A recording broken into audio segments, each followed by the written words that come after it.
Hello, welcome to chapter 5-6. We are solving equations with decimals. Here we have our first example. We have one inverse operation that we must do. We look for x and we see that we are adding 7.2 to it. The inverse operation will be subtracting 17.2. Whatever I do to one side of the equation, I must do to the other side of the equation, minus 17.2. Before I combine these two decimals, I need to first ask myself if they have the same sign or different signs. And because they're both negative, we have the same sign. And that means that we will add and keep the sign that we have. So we have the same sign, they're both negative, so our answer is going to also be negative because we're going to keep the same sign.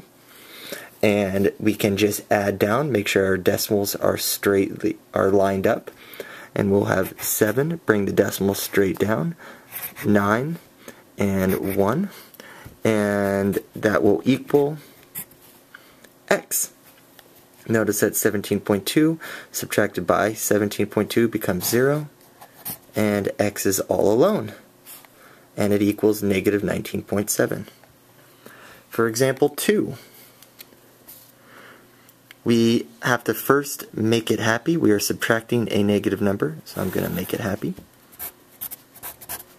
And I'm going to rewrite it on the next line.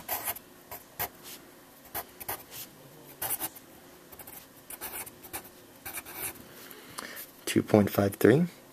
Then we need to do the inverse operation in order to get x alone. Right now we are adding 4.5, so I'm going to subtract 4.5. Whatever I do to one side of the equation, I must do to the other. X will then be alone. This will cross out, and x is going to equal, when I combine 2.53 and negative 4.5. Again, I have to ask myself, when I'm combining two decimals, if they have the same sign or different signs.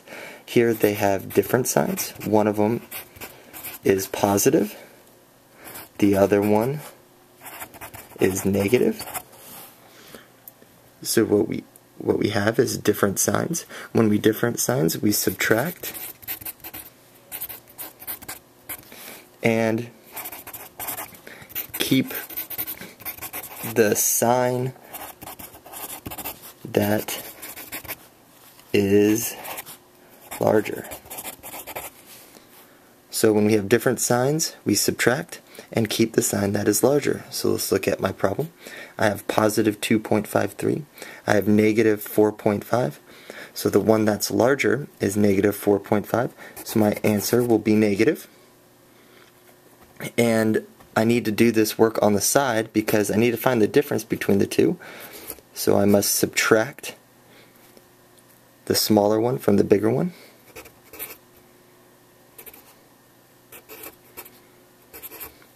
Notice that there's a missing digit when I line the decimals up, so I add a 0. So I'm seeing how many more negatives I have than positives, so whenever I'm finding the difference between something, I always need to use the larger number on top. I need to borrow, make this a 4, this becomes a 10. 10 minus 3 is 7.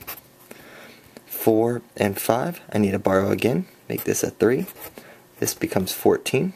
14 minus 5 is 9. Carry the decimal straight down. 3 minus 2 is 1. So the difference between the negatives and the positives is 1.97. And remember that I had more negatives than positives, so my answer is x will equal negative 1.97. Thank you for watching.